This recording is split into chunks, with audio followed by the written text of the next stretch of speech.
এই জন্যই বলে চাইলে কেউ পীরের বস্তু নিতে নাহি পারে,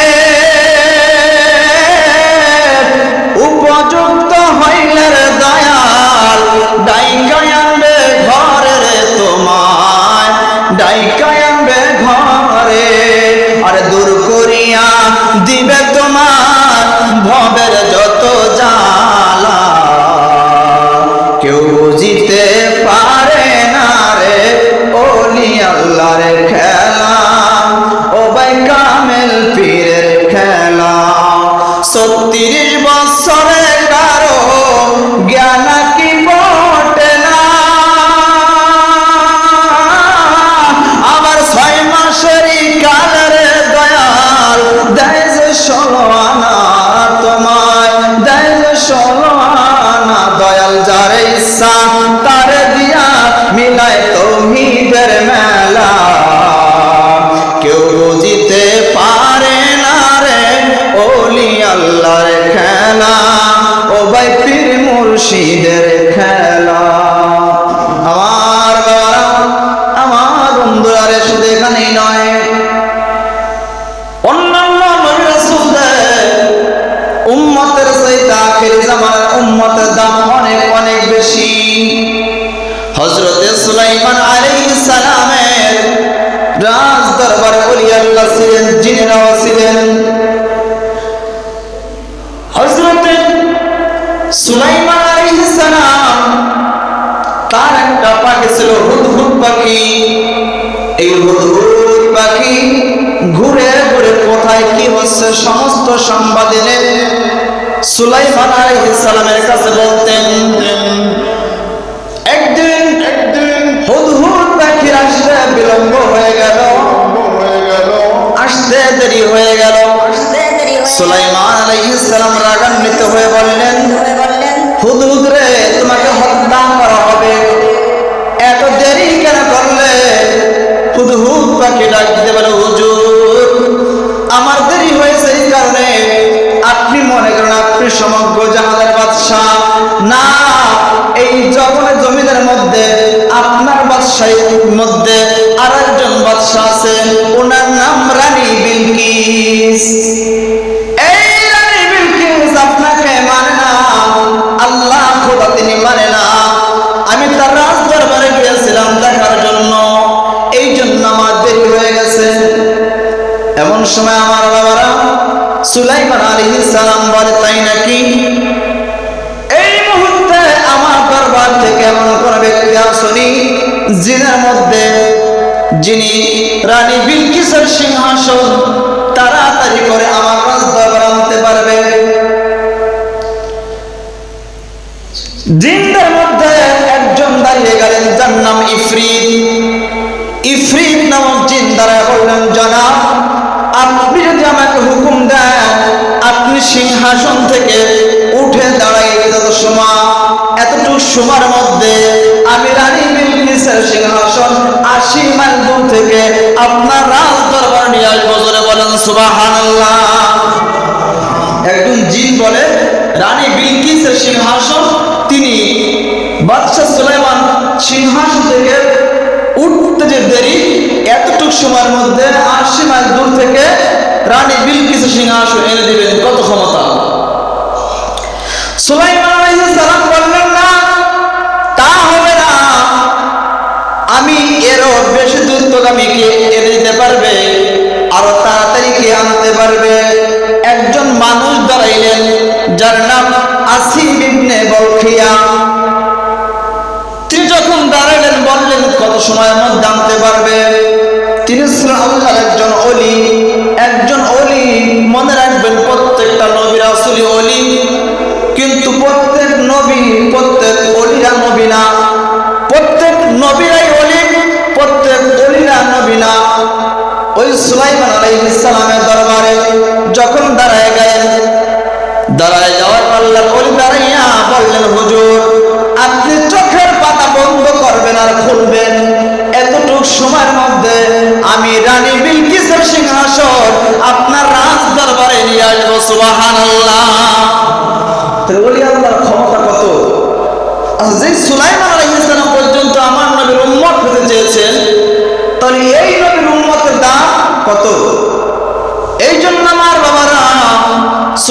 আলাইহিস সালামের দরবারে যিনি রানী বিলকিসের সিংহাসন এক মুহূর্তে চোখের পলক মারতে দেরি এতটুক সময়ের মধ্যে আনতে পারে, আর আখেরি জামানার পয়গম্বর উম্মতের ওলিরা এর চাইতে ক্ষমতা কম না বেশি? জোরে বলে কম না বেশি? বেশি। এই জন্যই তো এই জামানার উম্মত হতে অনেক নবী রাসূল। আমার বাবারা, এখানে শেষ নয়। একজন ওলি যদি ইচ্ছা করে আখির জামানার পয়গম্বরের একজন ওলি, যেমন দাতে গঞ্জে বসলা হরি, তার মাজারের মধ্যে যদি কোনো ব্যক্তি 40 দিন একাধার ধ্যান করে, মুরাকাবা মুশাহাদা করে, দাতা গঞ্জে বসলা হরি মাজার থেকে 40 দিন পরে একজন চোর ঢুকলেও ও কুতুবে আবদাল হইয়া বের হবে। সুবহানাল্লাহ। তাহলে এদের পাওয়ার কত আমার বাবারা। একজন ওলি ইচ্ছা করে যে কোনো আদনা মানুষকে, যে কোনো মুহূর্তে আদনা মানুষকে ফায়েজ দিয়া চোখের ইশারায় তাকে আল্লাহর ওলি কুতুব বানাইতে পারে। আমার বাবারা, একজন সাসরা চোর আব্দুল কাদের জিলানীর ঘরের মধ্যে ঢুকছে, কি বা পাবে? সোনা টাকা পয়সা নাই, কি বাতে পাবে? আব্দুল কাদের জিলানী রহমাতুল্লাহ আলাইহি রহমতের সময় রাতে 3টা বাজে উঠলেন তাহাজ্জুদের নামাজ পড়ার জন্য। উঠে দেখেন একজন সাসরা চোর আব্দুল কাদের জিলানীর ঘরে চোখের নিচে লুকায় আছে। আব্দুল কাদের জিলানী ওই লোকটাকে বের হইতে বললেন। চোর বের হলো। বের হওয়ার পরে বলল, হুজুর আমাকে ক্ষমা করবেন হুজুর, আমি আপনার ঘর জানতাম না, ভুল করে আপনার ঘরে ঢুকেছে চুরি করার জন্য। সমাধান কোনো কিছুই পাই নাই, হুজুর আমাকে ক্ষমা করবেন, আমাকে মাফ করে দিবেন। আব্দুল কাদের জিলানী বলেন, তোমাকে মাফ করতে পারি, তবে একটা শর্ত। বলে, হুজুর বলেন কি শর্ত? বলে, যদি তুমি আমার সঙ্গে তাহাজ্জুদ 2 রাকাত নামাজ পড়ো আমি তোমাকে ক্ষমা করতে পারি। ওই চোর বলে, নামাজ পড়ি সমস্যা নাই, আগে জানে বাসি, নামাজ পড়লে সমস্যা নাই। আব্দুল কাদের জিলানী ওই ব্যক্তিকে ভালোভাবে ওযু করাইলেন। ওযু করাইবার পরে 2 রাকাত নামাজ পড়াইলেন। 2 রাকাত নামাজ পড়ানোর পরে আব্দুল কাদের জিলানী আল্লাহ দরবারে হাত বাড়ায় বলে, মালিক রে, ও মালিক, এই সাসরা চোর আমার ঘরের মধ্যে ছিল চুরি করার জন্য, সোনা টাকা পয়সা কিছুই পায় নাই, কি ভাই আমার ঘরের মধ্যে আছে, কি বা অনেক, আল্লাহ কিছুই পায় নাই। আল্লাহ তুমি এই চোরকে আর চোর রাখিও না, এই চোরকে তুমি আবদাল বানায়া দাও। জোরে বলেন সুবহানাল্লাহ। আব্দুল কাদের জিলানী এই দোয়া করতে দেরি, ওই পাগলের মধ্যে চোরের মধ্যে ফয়েজ আসতে দেরি হয় নাই। আব্দুল কাদের জিলানী তার মাথায় হাত বোলায়া দিলেন। বললেন, চোর তুমি এখন তাকাও উপরের দিকে।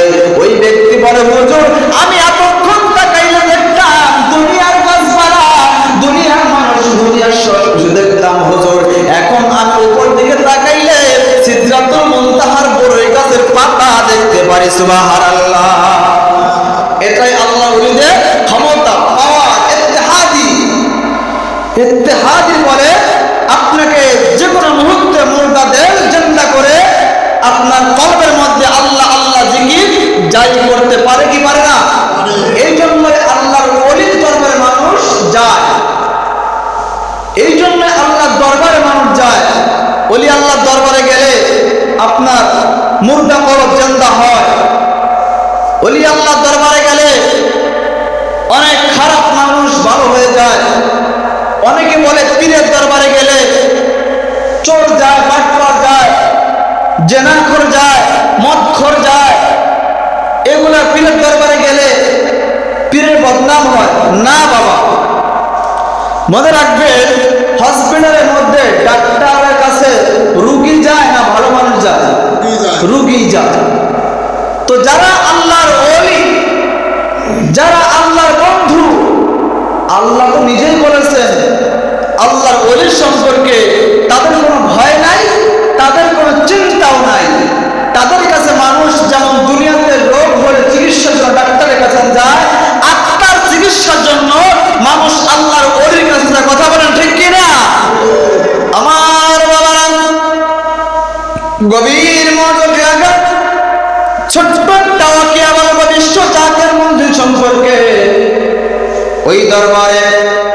সদরপুরের মধ্যে বাহাস।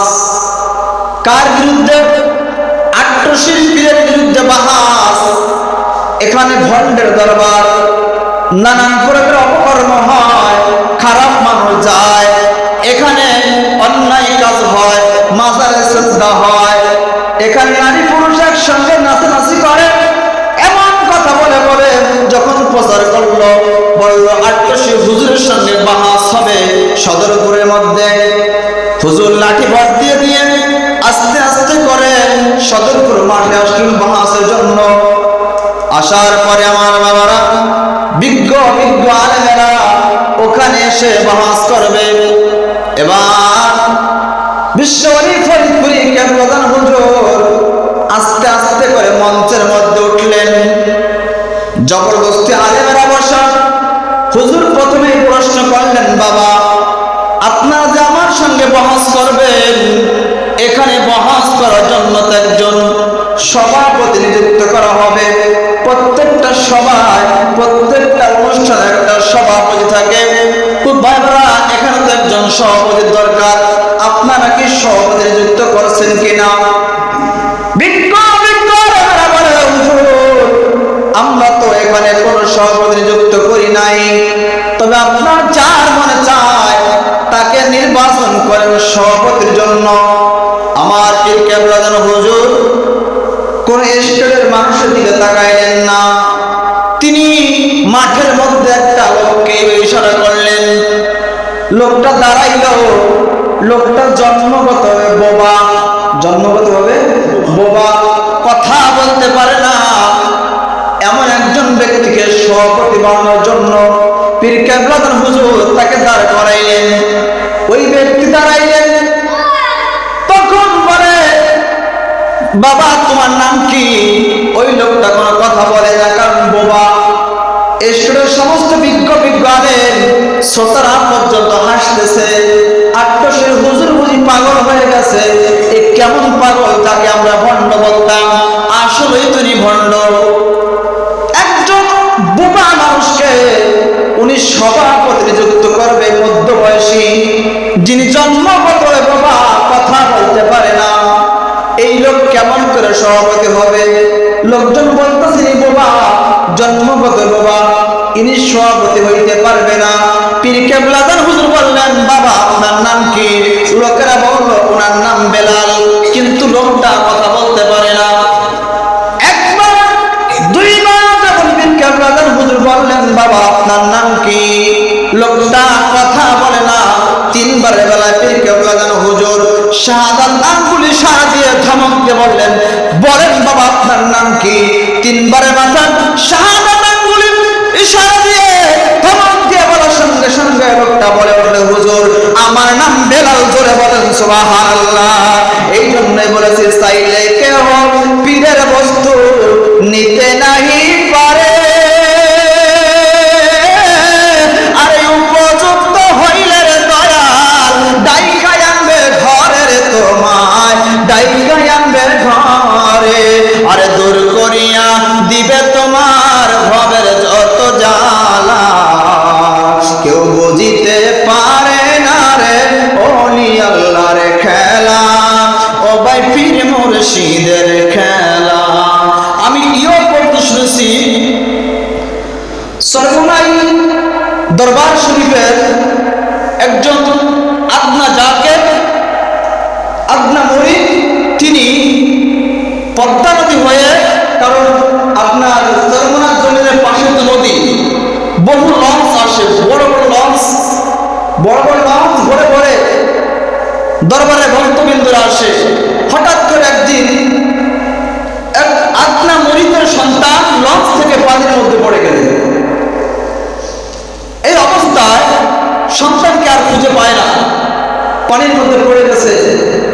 চলন্ত লঞ্চ আসতে আসতে যখন ঘাটে লঞ্চ ভিড়ছে, ঘাটে লঞ্চ ঘোরার পর দেখে তার ওই সন্তান ভিজা কাপড় চোপড় অবস্থায় নদীর পাড়ে দাঁড়িয়ে আছে। জোরে বলেন সুবহানাল্লাহ। এখন সন্তানকে পেয়ে তার বাবা বলে, সন্তান তুমি এখানে কেমনে আসলা? বলে, বাবা আমি একজন বৃদ্ধা লোক, নদীর মধ্য থেকে আমাকে উঠাইয়া এই পার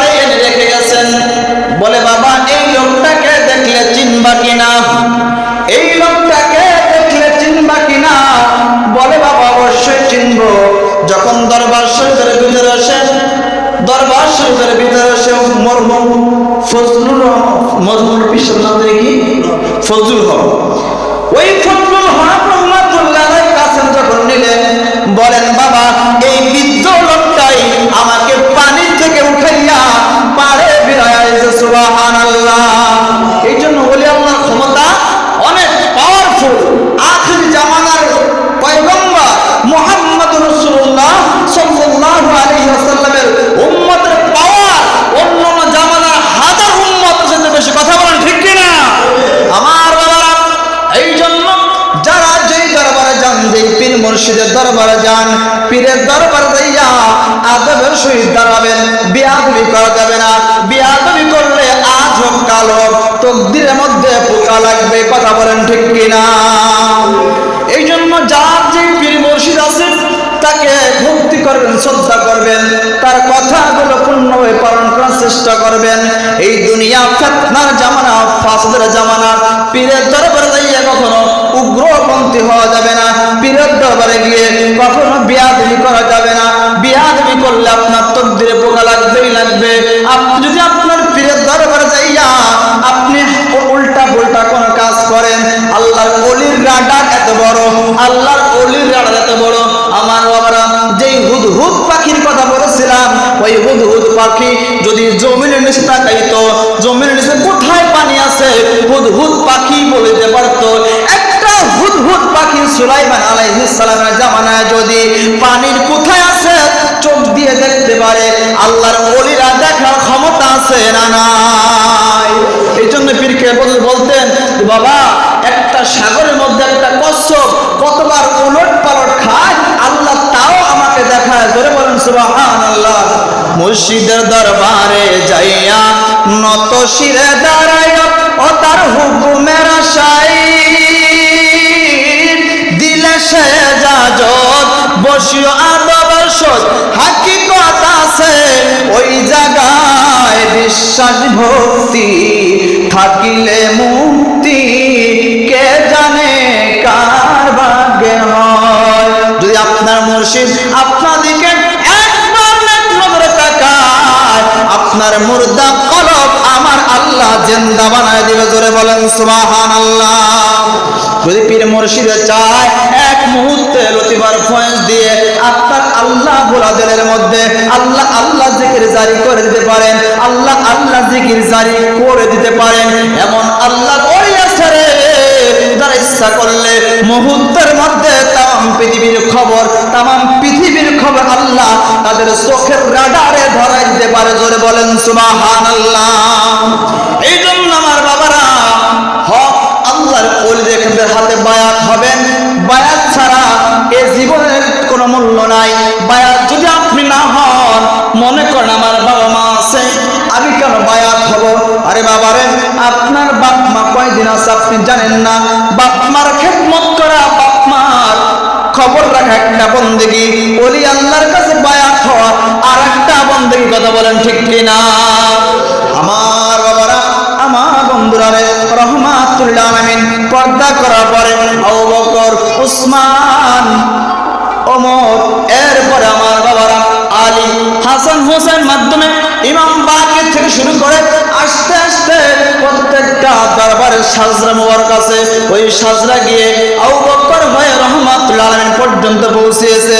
এই জন্য আমার বাবারা প্রত্যেকটা দরবারে হক হক যদি তাদের সিলসিলা ঠিক থাকে, হক দরবার একজন খাঁটি আল্লাহর ওলি দেখে তার হাতে বায়াত হবেন। যাকে দেখলে ওলি চিনবেন কেমন করে? অনেকে বলে উনি ওলি আমি কেমন করে চিনবো? আরে যাকে দেখলে আল্লাহ এবং তার রাসূলের কথা স্মরণ হয়, মনে রাখবেন তিনি আল্লাহর ওলি। জোরে বলেন সুবহানাল্লাহ। ওলি আল্লাহ চেনার অন্যতম মাধ্যম, যাকে দেখলে সরাসরি আল্লাহর কথা স্মরণ হয়, রসুলের কথা স্মরণ হয়, তাদের হাতে বায়াত নেবেন। বায়াত না হয়ে মারা গেলে আপনি জাহিল যুগের মতো মরবেন। জাহিল যুগ কোনটা? রহমাতুল আলামিন দুনিয়াতে শুভ আগমনের আগে, ঈসা আলাইহিস সালাম আকাশে ওঠার পরে এই মধ্যবর্তী স্থানটাকে বলা হয় জাহিলিয়ার যুগ, যখন কোনো নবী রাসূল ছিল না। এই জন্য মান মাতা ওয়ালাইসা আল্লাযী উনুকুহিম বায়াতু মাতা মাইতাল জাহেলিয়া, যে ব্যক্তি বায়াত না হয়ে মারা গেল ওই ব্যক্তি যেন জাহিলি